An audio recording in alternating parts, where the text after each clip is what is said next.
This is LTV. Inside Leominster is brought to you in part through the generous support of N.P. Crowley Company Incorporated and by DeCarolis Insurance Agency Incorporated, DeCarolisinsuranceagency.com, and by Enterprise Bank. Enterprise Bank creates success. EnterpriseBanking.com.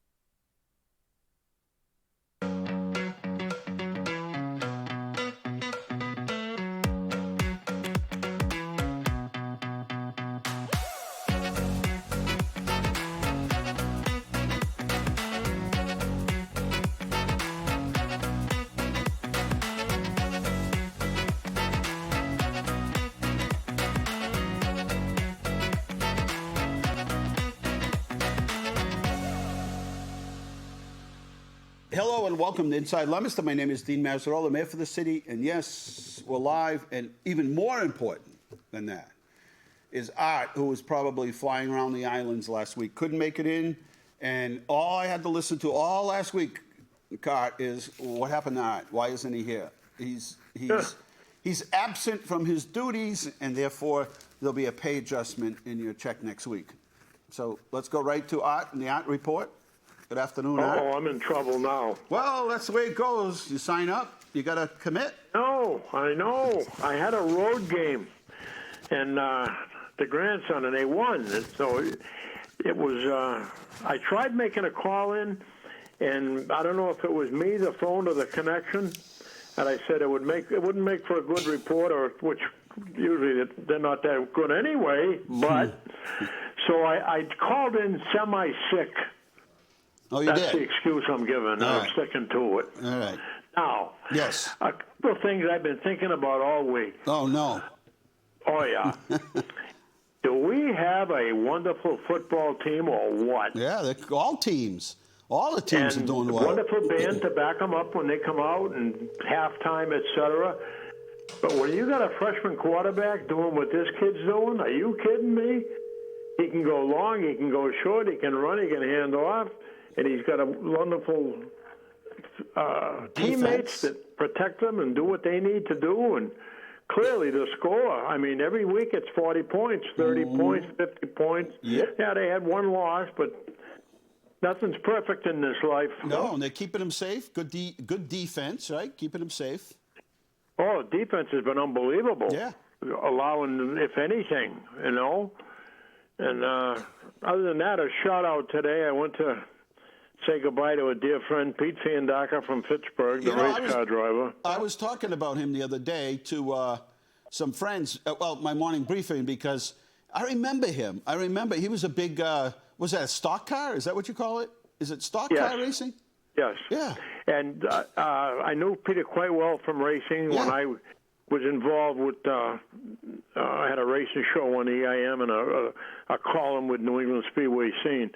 And he built his own equipment from the ground up. Right. Never had a big buck sponsor. Went from paycheck to paycheck. That's all he did. I know he did. He raced his entire life until very late in life. He got a job with the Westminster, I believe. No, it wasn't Westminster. Lunenburg, Department of Public Works. And he drove a school bus occasionally. But other than that, he made his living off his race car. Wow. He'd race 4 or 5 nights a week. And Amazing. He'd race at Westboro Speedway. He'd race up in New Hampshire, and he won a 3 or 4 tracks. And during the midweek, he'd go to New Jersey where they had some races. All right. Are you ready for this? Yeah. Did you know where Westboro Speedway started? Where it started? Yes. Yeah, right. Well, it was always on Route 9, but Lunenburg had a Mohawk Speedway as well. Up by Our Lady of the Lake, across from Our Lady of the Lake, in the woods in the back on North Street, the guardrail is still inside the woods. All the trees and everything have grown, and that's where they started. You didn't know that? It went over by the Tri-Town Drive-In? No, this is all right. North Street. So come up Main Street, take a right at the Speedway. What is it? Cumberland's? Yeah. Go down not even 500 feet on the left in the woods. It was all wooded. Now there are houses there. Inside, I saw it for myself. Inside those woods are guardrails. Really? They had a racetrack in there. I didn't know that. Ah. And I I knew thought you I didn't knew know everything this. there was to know about New England auto racing. You thought you knew everything about racing. Yes. Ah. I remember as a kid, my dad had the manifold cracked on our car, so took it to custom auto body, and I was about 14 or 15 in Fitchburg on Lunenburg Street. We walked in, and I said, "Oh my, what is that?" And it was the number 732. It was a super modified, handmade race car, Reino Tolonen, the Flying Finn. Well, he come walking over, and I asked him about it, and he raced at Westboro Speedway. I asked him how fast it went. They don't have speedometers, but Nope. he took it around 90 on the straightaways.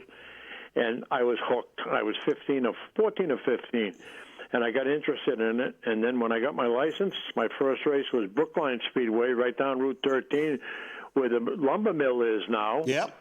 Bingham Brookline, Lumber. New Hampshire. Yep. And that's where Ronnie Bouchard got his start when the driver, Pete Salvatore, called in sick. Ronnie's father's bartender at the Strand Cafe in Fitchburg called in sick, so the father couldn't take the car to Brookline for Pete Salvatore to drive, so he had to open up the bar. So Ronnie said to the mechanic, they were loading the car to go race, and he says, "We'll take it. We'll find a driver." Well, Ronnie jumped in it at 13. Won the feature race, unheard of at 13, and Wow. then the rest is history. Wow, he made it big time. Yeah, Hey, Keith. and today it was interesting. I was sitting back in the church up on Salem Street, St. Anthony's, I believe it is, in Pittsburgh, and I was thinking of Peter and looking around, and all the gray hairs and the racing jackets and all the old timers were there. It was kind of neat to see them. And one of his guys that worked a lot on his car, Mario Orsini, my wife's cousin, was there, Mario. I sat with him and his wife, and Ronnie Bouchard's brother, Kenny, and his sister. Wow. And he got a nice send-off today. He got a nice send-off. Good. And All right. boy, could he tell stories. Are you near your TV set? Yes. All right. Where's Keith? Can you zoom in on this, Keith? Anybody. Doesn't matter. Zoom in on what? Huh? What are we zooming in on? My phone. Hold on, Art. Yeah, no problem. I want to show you my new rig. Don't get jealous now and think that you have to go out and one-up me. I might have seen it today. Was it parked at City Hall? No, don't jump. Hang on. How you like that, Art? It looks like a truck. It Let's is. see. Oh, hang on. Oh, looks like an old. Oh, that's a classic. That's an old classic, isn't it? Yeah. What is it? It looks like Chevrolet, GMC. Yes, it is. 6 volt. There you go. Wow, that's sweet. I'll take Inline you- six. Yeah. I'll take you for a ride someday. Yes. How many on the floor? 4? Yes. Oh man. I'll be double That brings clutching. back memories, I'll tell you. Lisa, you know what double To clutching drive a is? coal truck for Union Coal and Oil. And an old beat-up stub-nosed GMC delivering coal. First gear is low. Oh, yeah. It's Oh, low. yeah. That's sweet. You Yeah, take it wait up till you the see apple it. orchard. Wait till you see it. Yeah. Getting some Where did you find that? getting some electrical things done to it right now. Oh, there Yeah. you go. I'll There pick- you go. I'll I was pick at you up some. Foxwoods last Saturday. Huh? Yeah, went to Foxwoods. Yeah. Good. And Because I don't. The one time before that, I fell on it, but this time they were semi-loose, so I came home with a little bit. So Oh, good. I'm happy about. But nobody there on a Saturday. I was shocked. Well, I can guarantee you one thing. They're feeling the pinch. I'll tell you. You know what? I mean, they used to make like 75, 80 million a month. They're down to 40 now. Well, guess what? You won't What? see. You won't see me there. Yeah. That you can bet on. You drive the truck down and bring all the money you win home in it. You can bet on the fact that you won't see me pumping anything into those machines. No way. And you know Like what? a Donna Summer song, I work hard for my money. I like that song. I liked her too. She was cool. There is nothing better tasting. I made this determination today What? than a cold, ice-cold glass of pure apple juice. Oh, yeah. Good stuff. Oh, I had a glass about an hour ago. Boy, did it go down good. You're living And I was large, washing buddy. it with some Reese's peanut butter cups. You're living large. Yes, we are. Well, that's what big people do. You know, we fight it, but with air, and everything looks beautiful on Judy Drive. Good. Having said that, I'll be talking. Oh, you know what I meant to tell you? No, what did you mean to tell The me? reason I cannot, I don't think it's my computer, but I cannot. If I want to dial up Leominster TV Yes. and then go on to Channel 8 to look to see if you're going to have a show, it won't come up. None of them come up. Yeah, that's we're having a problem with that, Art. Keith admits Oh, they're there having it a is. technical problem It with answered that. my question. I thought it was my computer because I am all thumbs. I won't But, go into well, the that's a details good thing. on air, but we know what the problem is. Yes, they and know we're what working on he it. doesn't want to get into the sophisticated behind-the-scenes technology talk, but they know what the problem is, and they're on it. See that's part of the team that I'm a part of, and I think it's wonderful. And I appreciate the big check every week as Yeah, well. well, you know. All right, Art, I got to go. See you later. All right, take care, Art. Bye-bye. 978-534-1626. Are we ready for a short break back there on the controls? We are. You are. Bradley's out today, under the weather a little bit, but we're in good hands back there, as they say. All right, taking a short break. We'll be right back.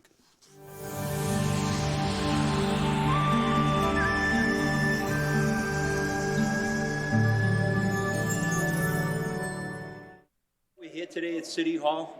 We wanted to introduce our new automatic defibrillators that the city bought, 50 of them. Cost $80,000. They used ARPA money. Went through the mayor's office. City council was, assisted. We'd like to introduce the devices today, and I'd like to introduce the key people behind the scenes that put this program together. When all is said and done, all the city buildings, depending on their size, will have a minimum of one. And then if they have like more than one floor, or there's a travel distance, that's greater than a certain amount, then we'll have more than one device in there. Today with me is Deputy Long, Craig Long. Craig Long worked with the mayor's office, Wendy, and the Mayor Mazzarella, and he's going to explain a little on the device itself and the process of obtaining them. Hi, so today we have the LifePack CR2 model defibrillator. And why we chose to go with this for the city was that these are capable with Wi-Fi to be connected to one system that the fire department will oversee. If one gets opened, we'll get notified and we'll know that it's being deployed. If no one's called 911, we can send our appropriate response. As we were going throughout the year, we noticed that it was difficult to track them all in the city. Some departments use different types. Not all of them were compatible to the defibrillators that we use on the ambulances. So we wanted to make sure we had all the same ones. They were compatible with ours. We don't have to switch pads. And the Wi-Fi capability was a huge plus. So as they get put into different buildings around the city, all that has to be done is the case needs to be opened. You open the machine. Adult mode. It's going to prompt you. Remove all clothing from patient's chest. It's going to tell you exactly what to do. Pour le français, appuyez sur le bouton There's de different l'entrée en languages haut à in gauche. it. We have a trainer that's coming, so we'll be able to train all the departments where we put these in their buildings. And this type of defibrillator only needs one type of pad, where the ones we use, we have adult and pediatric. All they're going to do is rip the red handle open. There'll be pads there. There'll be pictures on the pads to show them exactly where to put them. And once those are applied, the machine will know it, and it will prompt you to analyze and then shock. Defibrillators? Defibrillators? Oh, yeah. You're talking nothing. Right here. That's yeah. it. That was your defibrillator. Oh, geez. We're back here at Inside Leominster Night. 78534-1626. We do the show every Thursday night. We got to start thinking about Santa because he's already booked for 6:30 at night come December. And but other than that, we moved the show from 4 to 5 because easier for guests. We found in the middle of winter, keeping Keith and Bradley and Carl and Alan, everybody else here till 7:30 at night is just too much. Plus, just difficult to, ask a guest to come out in the middle of winter, sometimes from far away. They always did, though. Nobody ever refused, but we just figured to make it easier. And then we show this again anyway, so it really doesn't matter. All right, let's get busy here. Anyway, my guest, Lisa Lane McCarty, and the Police Program and Academy Director at Fitchburg State University. And this is really neat because, first, why don't you introduce those recruits? Are you called recruits, cadets? Police students at this point. Students. I will let them introduce themselves. Cadet sounds better. It does. I'm changing it officially right now. While you're in Leominster, it's cadet. All right, so I'm Cadet Jenna Morse. I'm our 4th platoon leader in the program, and I'm a junior. I'm a junior, and I'm George's dad. I'm in the 7th ROC, and I'm in the 2nd platoon. Cool. So welcome to the show. And Thank you. Years ago, many, many years ago, politics invaded its way into the world of government. So they established this thing called civil service.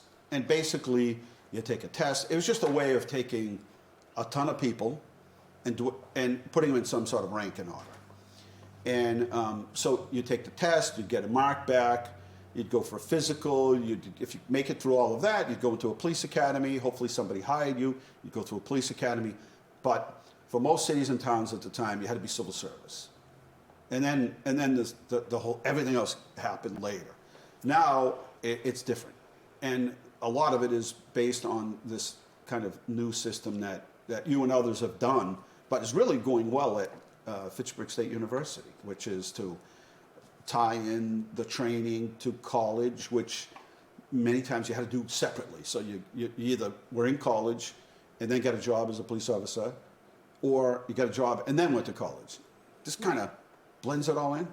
So it was actually the chief in Fitchburg, Bob Demore, that brought this to the university. Before I got there, I've been there 5.5 years, and he made the argument, which made so much sense, that you educate nurses and put them in hospitals, and you educate teachers and you put them in schools. Why wouldn't you educate police officers and put them in police departments? So it's a way of having these police recruits or students or cadets for 4 years and 17 weeks in the academy instead of 24 months in an academy. So the reason I say cadet is if you were a cadet in the Boston Police Department, you automatically got right to the top of the civil service list to become a police officer. Did you know that? No, I didn't. Yeah, I don't know if they still do it, but they did when I was there. Yeah. Somerville does it. The state police are doing it now too. No, it's a great way. Yep. And it's a good way also gives you, gives you a chance to, I mean, not everybody understands what the job really is. So it gives you a little bit of a, do I really want to do this? Or do I want to go back? Do I want to head out and do something else, right? And that's important to get a sense of it. And I'm sure that once people get in the program, some people are like, yeah, I think I'll take some, I'll move on. But why go through the whole process of taking the tests? Get a job somewhere, they train you, and then, it's expensive to train people. Right. And then later on, it's like, yeah, I don't think I want to do this. And then and the civil service system moves so slowly, and recruitment, and waiting for an academy and all this. So what's the success rate? I know that so anybody that graduates can get a job. Yes. As long as there's a job open somewhere. Which there are quite a few these days. It doesn't circumvent civil service. So, no. So someday maybe it happens where if you could get this, same as a cadet service in some of the other cities, you go right to, say the top of the So list. The timing has been good for us. So this past class we had quite a few civil service police students who were hired and had a conditional offer, and their chiefs allowed them to stay in our academy. Because it is an MPTC authorized academy, so it's like any traditional academy, it's just shorter. Right. So it's taken a lot of time to get to this point, but that is the advantage for these students. They take now civil services every year, so they take the test, and our academy is always May to September, so the timing is perfect for that. Well, that's really good. 978-534-1626. Might be somebody out there who is interested, and get an opportunity to talk to Lisa, learn more about it. It's altogether different now. We're like struggling to fill spots, and well, that's a never to be even thought of. It was competitive. If you didn't get a high score, I mean like 98 or 99, you didn't get on the job at all. And now it's like, I mean, in fact, you waited, if you took the test and things moved slower, you were there every day, either checking the mailbox, because they'd send you the, the little card. Yeah. Either you were checking it or you had somebody checking the mailbox every single day. And as soon as it came in, right down to City Hall or the police station to sign off. Our recruits are graduating and they have their pick. They're turning down offers, which is unheard of. They're like celebs, like movie stars and rock stars. They are rock stars. And they're fully vetted, so they've been in the program for 4 years, so we know. Right. Do they have character, integrity, discipline, honor? I mean, that's not sort of an unknown. So will they still have to go to another academy after this? No. So that's it. So no matter where they get hired. This is a municipal academy. They can get hired anywhere, civil service, non-civil service. So in our classes when they graduate, and I have to say, I'm fielding emails and calls from chiefs every day. Mm-hmm. How many in your last academy that graduated in September aren't hired? We want them. Right. How many in the next academy class? And so our next academy class starts in May. It's our current seniors, and there's about 31, and 3 already have conditional offers, and they'll go to the academy in May. And every day, people are reaching out. We have a law enforcement career fair now just for law enforcement at Fitchburg State University because so many police departments are reaching out saying, we need people. I know. It went from a really good job, really good benefits, and it's not an easy job, to it's hard to get people interested in the job now. And we could blame it on a whole lot of things. But the reality is it's hard to get people interested. But it is a good job, and you can make a difference in people's lives. And I don't know if it's TV. I'm not sure what it is, but it's really, push people away from a vocation that's in a career that's a good one. And Absolutely. It's respectful. And I know, are there bad apples across the industry?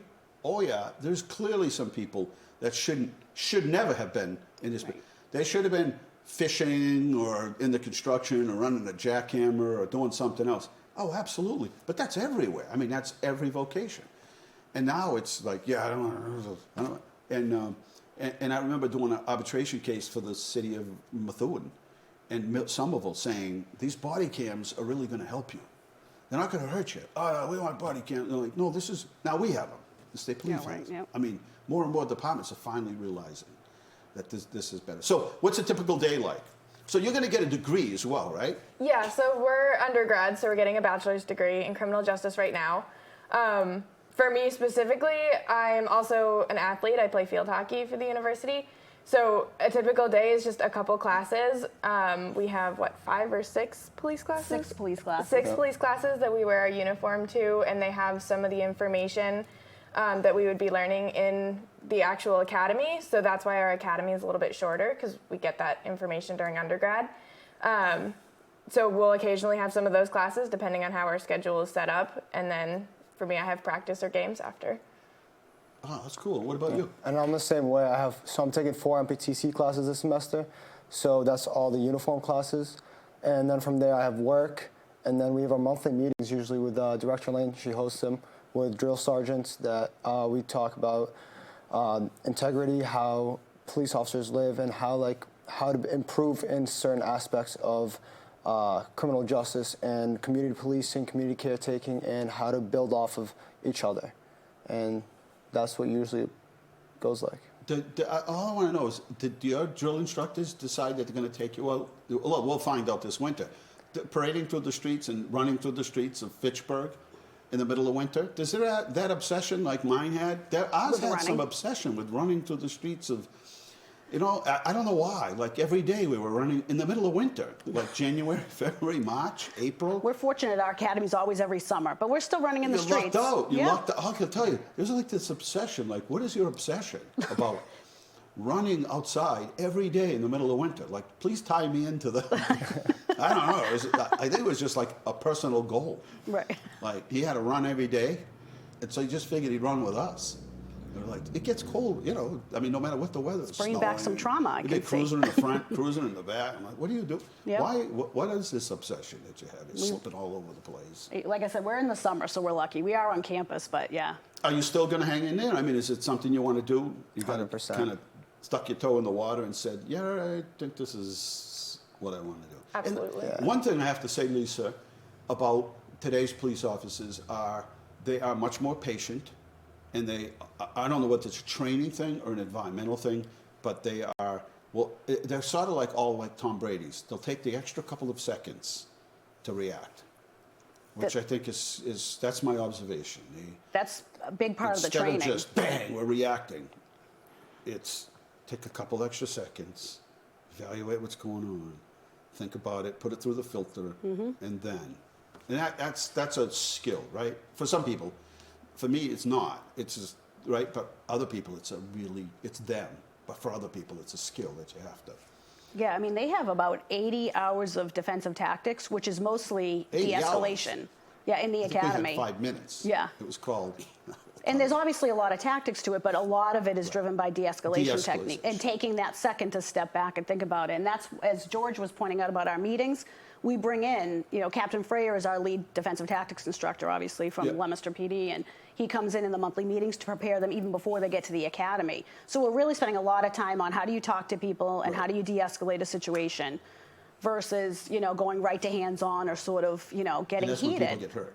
And it's an officer wellness piece, too, which we're doing a really much better job than probably when you were a police officer. I mean, how they're being taken care of and being mindful and taking care of their body and their minds and being supported, that's all part of de-escalation. There was no I never heard of debriefing.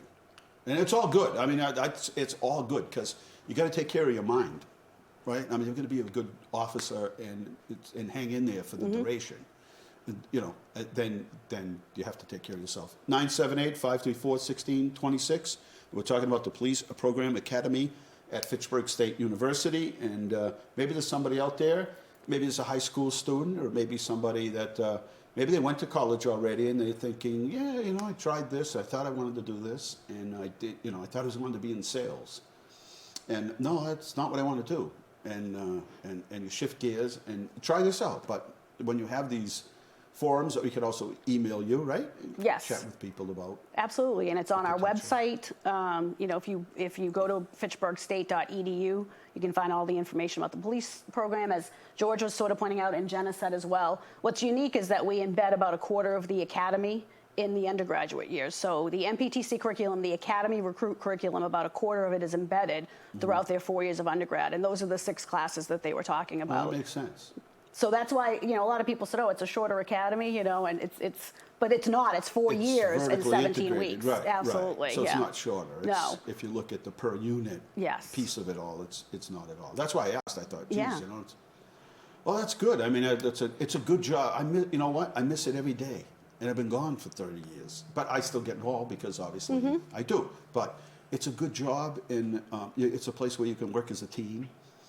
And you can learn, and you can help people. And mental illness is a big problem, a much greater problem than it was before. And therefore, you're almost like a facilitator in many aspects, where you can help people get to the right, the right assistance and check on them, make sure they're all right. And every town has them. I don't care how big or small you are.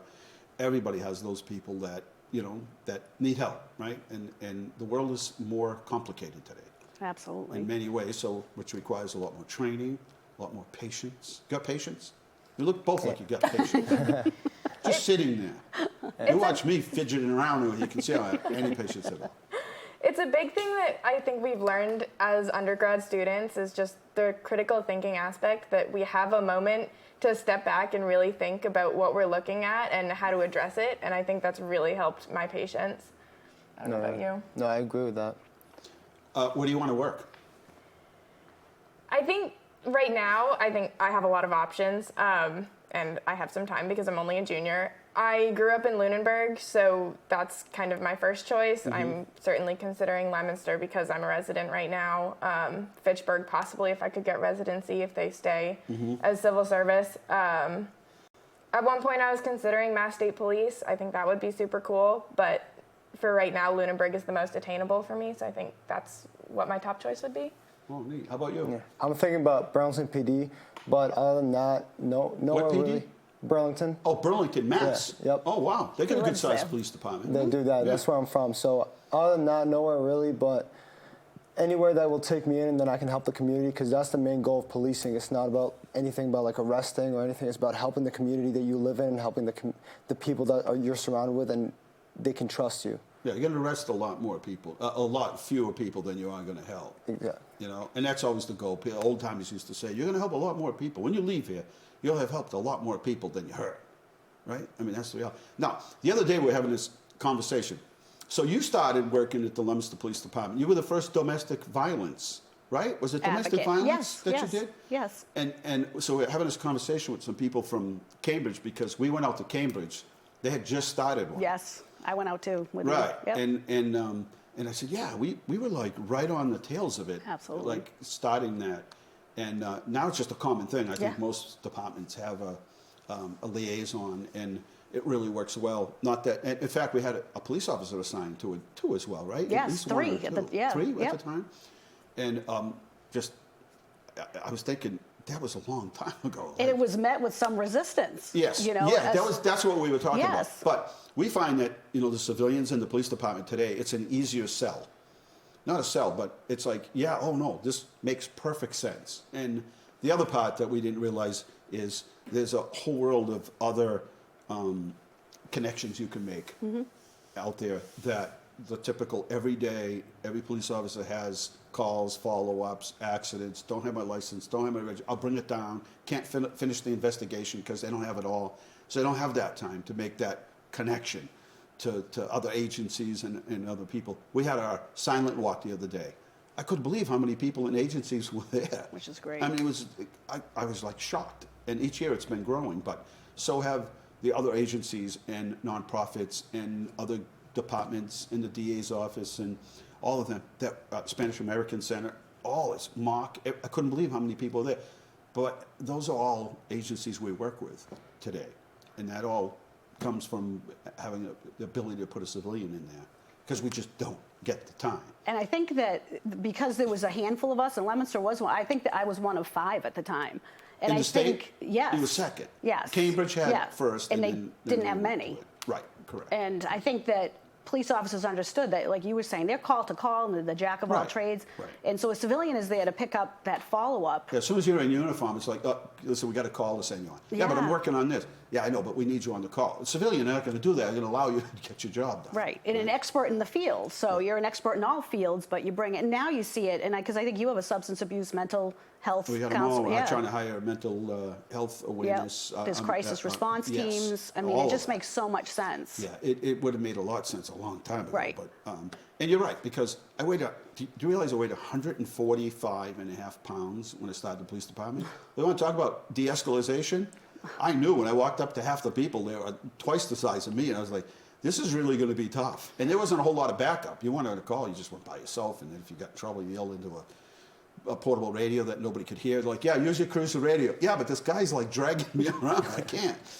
And I'll tell you, you learn real quick how to, hey, listen, you're much bigger than me, so I'm going to put the cuffs on you, and, can you cooperate? Yeah, right? It's just bring it all down, right? It's just... And part of, I mean, I think what part of what is good about our program is we recognized that, and I think they both said it really well, is that you have to understand that you're dealing with people and people with problems. Right. So we require the police students to take human services classes and sociology classes and psychocrime and more than just CJ, so that they can sort of understand where they fit in the world, and that there's substance abuse problems and poverty and abuse and addiction and mental. And what does that mean when they're coming up to somebody in the Right. community? Yeah. What are you seeing? It may not be what you think. Sometimes somebody's ready to just completely had it, is ready to be set off. And domestic violence situations, in a lot of times, they feel that the court has failed them. They feel that, they're sleeping on somebody's couch because they've got a restraining order. And it's like, then all of a sudden you walk up. It's like, whoa, wow, I said it's hello. And, they kind of unload on you. But so good. This is a great program. And I really, this is so good. Anybody that's thinking about it, and people ought to think about this. I'm sad that people got away from wanting to. This was so competitive. As I said, if you didn't get a really good score, you weren't going to get a job. There are a lot of people today, friends of mine, who never got to work in the job because they couldn't score high enough to get on a civil service department. And then they aged out. And they aged out. Yeah. And it's something they always wanted to do. And it's sad. And they're like, do you realize that now, if it was now, I could get I'd have had a job. Yeah. And remember, testing is just about taking a block of people here, a civil service test. I mean, it's certainly nothing that's going to determine whether you're going to be a good police officer or not. So it's just putting people in line, right? Putting some sort of order in, right? Saying who's first, who's second, who's third, in a fairest way we can, without the politics, because that's what started it all. Is everybody's brother-in-law, aunt, uncle, everybody was getting a job, but somebody else in town that wanted to do that. Oh yeah, no, you got to know somebody. Well, that's why civil service was here. Now departments around the country, if they had it, are kind of getting away from it. I think there's probably room for both, for a combination of the two, which is exactly what you're doing, right? It's police academy or police training with the educational component to it too. And every police officer that teaches at the academy for me says the same thing. I wish they had this when I was going through. Because in 5 years, they'll have a master's, they'll have an undergraduate degree in criminal justice, they'll have an MPTC certification to be a police officer here, and New Hampshire takes our academy. We're the only academy of Fitchburg State that New Hampshire takes. And they'll have a master's in criminal justice. That's amazing. And they'll be, 24, 22, 23 by then? Yep. And they're guaranteed to go to the academy unless, they can be dismissed like any other recruit in those 4 years because they follow all the recruit standards that MPTC has. So, I can dismiss a student that obviously is violating, some of the things that you don't want as a police officer to have. Yeah, don't do those things. Yeah, lying, stealing, cheating, committing crimes. We can't have that. So, yeah, no cheating, things like that. On test. I got it. Well, thank you for coming on. Yeah, thank you for having us. And I hope out there, do you have Leominster residents in there at all, in the classes? So Jen is one. You're one, yeah. We don't have enough. That's why I wanted to come on this. Yeah, no, people still don't know about the program, which is amazing. But you've done a really good job of getting it out there, social media postings. But sometimes they just look real fast. They don't completely understand what it is. They think it might be just an ROTC program. Exactly. And they're not understanding the mechanics of this, that there's a beginning and end, and there's opportunity there for somebody. And you get a degree. And if you get the Quinn bill, or the department pays for educational incentive, they're in a good position. They could get promoted faster. There's just so much. And it's professionalizing the job of policing, which is long overdue. How many years have you been at this? 5? 31. Oh, 5.5 years. I thought you meant in general. 31 in law enforcement. Yeah, and this. So Rick, there was that. So 5.5 years. Yeah. So and as far as we know, it's still the only one in the country with this model where it's infused in the undergraduate curriculum. Really good. It's good. A lot of states have or sheriff's department have this thing where you go and you take some sort of a test, and then from there you go to the next piece of it, and then you just keep going to the next. And it whittles down, and then they get the background checks and everything, and then you end up with a class of like 50 out of 1,000 people, and they just kind of whittle until the end. So different parts of the country do different things. We've always had this rigid civil service kind of system here, and training only was when nobody ever wanted to pay for training. Right. Nobody ever thought training was important, so then they forced it upon you. So then you got training because the state forced, they said, you got to have 2 weeks of training or a week of training. And you know what I'm saying? And so it's all changed. I used to run now. that training, yeah. Yeah, and it's all for the good now. And everything that's being done now is all for the good. So there's so much training. And MPTC takes a lot of credit. They have pushed for training for officers. There's all kinds of training now. And at the end of the day, you have to rely on your training and your experience because that's what keeps you out of trouble. It's just training, right? And at the end of the day, I'm sure all your instructors say, hey, if you have any trouble, as long as you follow your training, call me. I'll come and testify for you, right? If something ever comes up. And it's true. All right. Thank you very much for having us. That was really helpful. Good luck to you. Thank you. Thank you. And I hope you join the Leominster Police Department. 534-1626. We're going to take a short break, and then I'm coming back with Vicki Briggs. Beacon of Hope, the Harvest Dinner Dance coming up, celebrating 35 years coming up November. Is it really November 4th? Are you serious? We'll be right back. We'll find out. They'll come in divine. They can still put the pads on. Doesn't do anybody any harm. It will analyze, and it's going to tell you whether there's a rhythm or not. So you can check somebody's pulse on their carotid. If you go to your trach and go over a little bit and press in a little, you'll feel your own pulse. Or radial on your wrist, Use 2 fingers, don't use your thumb because you'll get a pulse in your thumb, and you'll be able to detect a pulse. The radial is a little harder. The carotid would give you a better sense of whether there's a rhythm or not. So I'd like to have the police chief come in, introduce the police chief. In the city of Leominster, we have a great working relationship with the police, fire, and now we're going to have our own paramedics, which I'll introduce after I introduce the police chief. But Police Chief Aaron Kennedy, and he's going to give a little about how all his members are trained to use defibs. They carry them in the police cruisers, and their knowledge of CPR. And then also we have a new dispatch center that's going to be going online early next winter. And that's going to allow rapid communication between the police, fire, and our paramedics so that we can get to the calls quicker and make sure we're getting the right information. Chief Kennedy? Chief Aaron Kennedy, Leominster Police Department. We have partnered with the fire department to make sure we're all online together with our defibs. My department yearly is trained in first responder in the use of the defib that we use that are in our cruisers. Our officers are usually first in on calls where the fire department usually, as we're out and about, have good success with our defibs and providing CPR to victims for the city of Leominster. Going with how the fire department and trying to get all the departments together so they have a connection so they know when it's being used. I think it's a huge benefit to the departments and to the residents of Leominster. So next I'd like to bring out the 2 new medics. As I said, we're going to the Advanced Life Support Service in the city of Leominster, and we're in the process. We hired our medics, and by the time this airs, we should be licensed. So I'd like to bring on paramedic Randy Gerard and paramedic Paul Dubanowski. Team leader here at the Leominster Fire Department, getting this program off and running. Deputy Chief Long and others worked so hard, many years to be able to get to the point where we have defibrillators and they're all the same, and we're going to have them spread out through the city.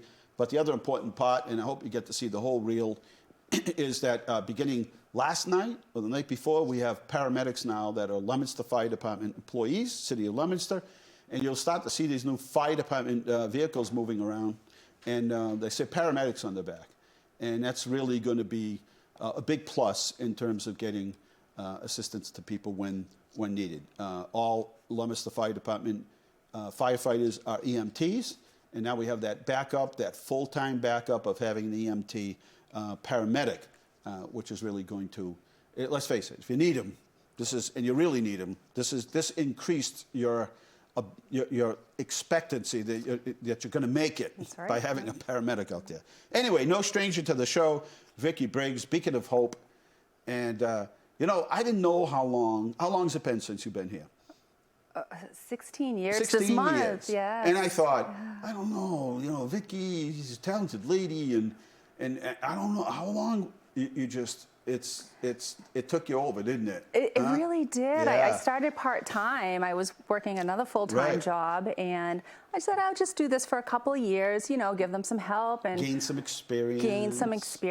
Help and people, sure. turned it into a full-time job, and 16 years later, I'm here. But I always say it's got to be the right gel. It's got to be the right, you know, as the torch was passed, you were like the perfect person. Sometimes people come in with credentials and a big resume, but it's not the right fit. Right. And oftentimes they'll call and say, geez, I thought I was the most qualified for the job. And I said, well, you may have a slight edge, but sometimes it's about the fit. And it isn't always the right fit. And you just came along and it just so happened to be the right fit. Yeah, I just, like you said, gelled with everybody, and you know, it's like a family. Yeah, it is. You know, and once you enter, it's hard to leave. That's what I'm saying, yeah, right? I mean, we have volunteers that have been there, you know, over 30 years. Forever. And, starting out at Lancaster Street at St. Anna's Rectory, the next door to the, and look at, right? Yeah.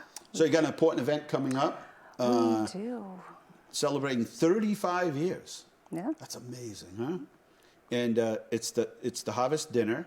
And you raise a lot of money from this, right? Yes, that's our major fundraiser of the year, and it's really what keeps us going throughout the year. And I know you have the walk, and there's other things that you do, but this thing really is the impetus to get to keep the group afloat. for most of the year. And right? we're excited to have it back live. Right. 3 years. We were, you know, I on a kind of break. lost some of my skills over the last 2 or 3 years, so I'm practicing. So this is November 4th, and so what it is it's a lot of fun, and it's a harvest dinner, but it's more than that, right? It's celebrating 35 years this year, but it's the one time when the community comes in, and friends and family and the members of and the volunteers all come together. It's like the one big event when everybody's together. Yeah. You have celebrity waiters and We do. That's- servers, I guess is what you call them today. Yeah, it adds to the fun of the night. About 45 minutes to an hour, we have quote unquote celebrity waiters. You're one of But them. I get picked on every year. I don't understand Well, that's this. the fun of every it. single year, I'm like the subject of people's fun. But that's okay. I don't mind. That's probably, yeah, it's I the don't one time mind. they can do it. And, I don't mind. Yeah. Cocktails at 6, dinner at 7. This is at the 4 Points. Doubletree. Doubletree. I keep thinking For it's a everybody, show, yeah, right? I know. and 99 Erdman Way. Elegance, featuring a master of ceremonies, Mike Cooley, dancing and music by Ray Richard, local celebrities, special raffles. So there are a number of ways, and you're going to honor this year Laura Voltor and Cello Ciccone. Yes, Laura is one of our Beacon of Hope members. Right. She's been with us about 12 years, and I always call her my assistant director. She's, you know, my right-hand person. She comes in early. She helps sets up the program. Sometimes she'll help in the kitchen. She'll do some, you know, sous chef work, and she's a mentor to some of the folks that need a little help, or some of our new individuals coming in. She'll kind of show them the ropes so that they can get acclimated Kinda and like comfortable. orientation, right? Yes. And then of course Cello Ciccone. Yeah. Every year he was there. Every year Raised a lot of money. He raised a lot of money, Beacon. and even before we started, you know, doing the celebrities, he would help us out with our walks, with our, you know, T-shirts, and so it's only right. Yeah, so we're excited. His daughter and his family It isn't is quite going to come. going to be the and- same without having Cello there, but we'll make sure we yeah. pay tribute, and he would want us to have fun, because Absolutely. Cello's middle name really was Fun. It was. 978-534-1626. I'd like to ask a question, but you know, even if you can't, if you can't come, it's $60 per person. But let's just say for some reason you're busy that week or that day or whatever, and you'd still like to help out. You can still write a check and even send in a donation, $5, $10. Sure. It doesn't have to be a whole lot of money, but it's important, because if you've never attended one of the events up at St. Mark's, you'd see it's your dollar going to something. That's what I think people want. They want their donation to go to something that's really helpful and is meaningful. And this is like you give $1 and it turns into 10. And that's an easy It way to really explain does. Like, you know, we know how to stretch a dollar, and you know, we provide social activities, but we also provide a meal for folks too. Right. So I think over the course of a year, we serve over 2,000 meals. Wow, that's incredible. And everybody's so happy, and they know each other, and they're just, it's how life ought to be. Right? It ought to be less serious. So anyway, you can reach Vicki. How so? Is there a number or something for people to call? Telephone number is 978-840-2727, and my email is info@beaconofhopema.org. Come on down, get a table together, or just come. Listen, everybody, this isn't one of those places like you think you're going to sit at the table alone. This is like a friendly group here that everybody's, you know, just say hello, and the next thing you're best friends. That's just how it rolls here with everyone. That's part of Beacon of Hope. And thank you for all you do. This is, as I said, it's a good fit, and I can't believe it's been. I know. But I think back when the sisters started this, they had a mission and a purpose for this specifically. And it wasn't just anybody that could come along and fill that. It might have, in fact, dissolved at some particular point, but it didn't. No, I try to stay true to what their vision was, and you know, just happy that we have grown since the sisters started. When they started it, we were only able to support 4 families a week, and now we're 50 plus. Wow. Yeah. That's phenomenal. And thank you to everybody out there who's been so helpful. Think about it, not just during the holidays, but year round. And think about what organization can I give to that's really gonna help, and really gonna help right here locally too. All right, hang in there with me, because I'm gonna do a couple of slides here for you because we've got a couple minutes left here. So let's do slides, guys. Here we go. 115,000 people. Let's go back. 115,000 people get themselves tested, and 7,500 tested positive across the state. This is a 7-day number. 58 deaths, one is too many. 1884 in all of Worcester County. We're about 41 cases or so. We're about 41 cases in 7 days. So now this is, we're heading into flu season, and this is really when you want to be careful, right? 1938, DuPont announces the new synthetic polymade fiber is going to be called nylon. And Leominster was instrumental in the development of these products. 1947, You Bet Your Life with Groucho Marx was on ABC Radio. 1954, Walt Disney's first TV show, Disneyland, premieres on ABC. And let's see, 1955, Rebel Without a Cause, directed by Nicholas Ray and starring James Dean, one of the coolest guys ever, and Natalie Wood, is released. 1960, American pop and soul singer Ben E. King records Spanish Harlem. I can hear the song, Stand By Me. 1969, Ralph Nader. He used to be a common name in this world, set up a consumer organization known as Nader's Raiders. Love that man. 1988, E.T. was released. 4 million pre-sold. 14 million. Isn't that incredible? 1992, Tipper O'Neill, wife of the future VP, admits to covering clock on her VCR with black tape so she wouldn't have to watch it blink. Now that's something memorable. 1993, Howard Stern's radio show began broadcasting in El Paso, Texas. 1997, Intel Corp buys Digital semiconductor manufacturer for $700 million. Today, that would be more like $700 billion. And in 1997, Microsoft argues it should be free from government interference. Nothing's changed. There's still all those things kicking around. It's National Cranky Coworkers Day, National American Beer Day. I guess drink a beer and you won't be so cranky. National Black Cat Day, National Mentoring Day, Navy Day, Grandparents Week. Don't forget, Shoreland Farm's still open every day, 10 to 5. I think you get another week. I'll check on that, but plenty of apples up there. Remember, this is your orchard. Go up there and support them. And get ready for the holidays. They're right around the corner. I can't believe it. Have you seen the price of turkeys? Okay, here's the lineup. If you want to go out and look at houses that have been decorated, you can go to Leominster Community Development Facebook page, or you can go to our website. It'll give you a whole map. Also, Trick or Treat is Monday night. Weather looks good. Then we start Festival of Trees. You guys going to do a tree this year? Can you coax you into doing a tree? We should. We're shooting for 40 this year. And you know what? Everybody loves the Festival of Trees. We're the only Festival of Trees that doesn't charge anybody for coming in. We auction or raffle all of the trees off later, highest bid, and all that money goes back into events that we have for the city. And then we do, then we start with small business. Saturday, the stroll, Leominster Lights. All right, this is going to be a perfect weekend to pick up leaf and yard waste. Don't forget, we go to November 26th, and that's it. So get them picked up, and they will pick up on regular trash day. All right, pictures of the week. Vicki, I have no clue what's in here, but here we go. Work on the skate park continues. You have a skateboard? I don't. Did you have a skateboard? I tried once. You tried, and you fell, and you fell, and you're like, yeah, I'm smart enough not to do this again. This just isn't my thing. No. I'm with you. So I did it with my son a couple times. And I'm like, this is not, your dad's not meant to be on a skateboard. But he was good at it. So the work at the skateboard continues. It should be wrapping up pretty soon. They're methodically moving along down there.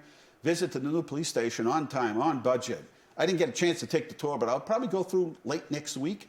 It's really coming along. I mean, you drive by there, and it's suddenly looking like a police station. Regular police station, brickwork going from Lancaster Street side. We had a meeting up on Route 13. We still have work to do. The timing of the lights, there's still some work you can see on the right-hand side here with granite. The lines have to be repaired. There's still some work, and then final pavement in the spring. And there we are, signed and sealed. Paramedic program begins. We signed with Ryan Young here on the left-hand side, the chief on the right, and that's an agreement that we have now with our new employees, Leominster firefighter paramedics, first time ever. And there's our new fire department communication unit. How impressive. I just couldn't believe all the latest and the coolest technology. Now, a lot of it I can't tell you about because in a situation that we would have to operate under, it wouldn't be helpful for the public to know like some of the things that are in there and what our capabilities are, so I'll just leave it at that. But I can just tell you it's super cool. How's that? And we had a department head meeting. We haven't had one in person for a little while, not years, but been a couple of months. And there we are. We have an all-star team of department heads, and we were on time that day. We got done in an hour and 5 minutes. Oh. Yes, the person that runs them can sometimes rattle on. Welcome veterans agents from across the state came in for their training, and they come from all over, every city and town in Massachusetts, and they come in right here to Leominster, Massachusetts for their training. And the world is run by those who show up. Look at all the people. It was that way all the way back to CNN Pizza. That's downtown in front of Roasted Peppers. Yeah. And it went all the way back. That's wild. There were still people getting in line like 40 minutes later at the end of the parade because they got there late and they thought, no, don't worry about it. And then we paraded down. We had a lot of fun. And yeah, I just couldn't believe. Enterprise Bank, Jim Adams said they gave out about 2,500 pieces of candy, and then I think they ran out.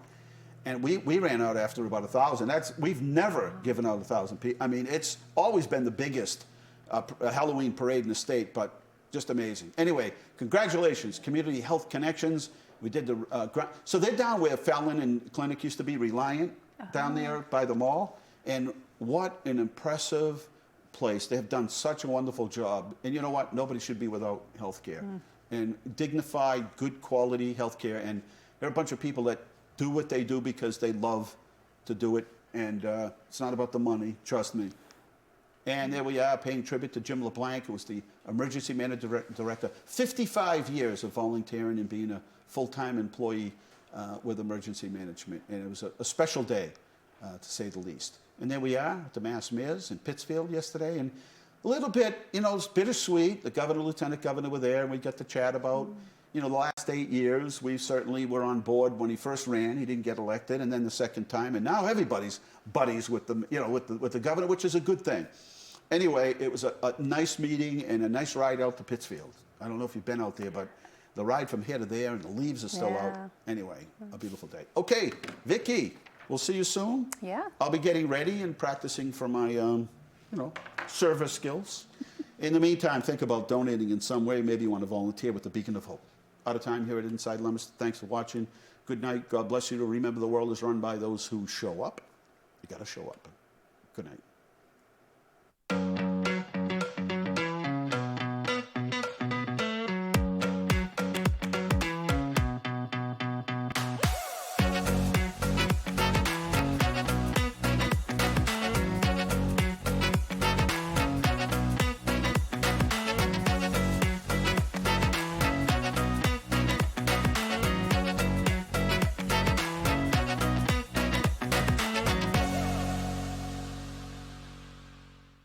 Inside Leominster is brought to you in part through the generous support of N.P. Crowley Company Incorporated and by DeCarolis Insurance Agency Incorporated, DeCarolisInsuranceAgency.com, and by Enterprise Bank.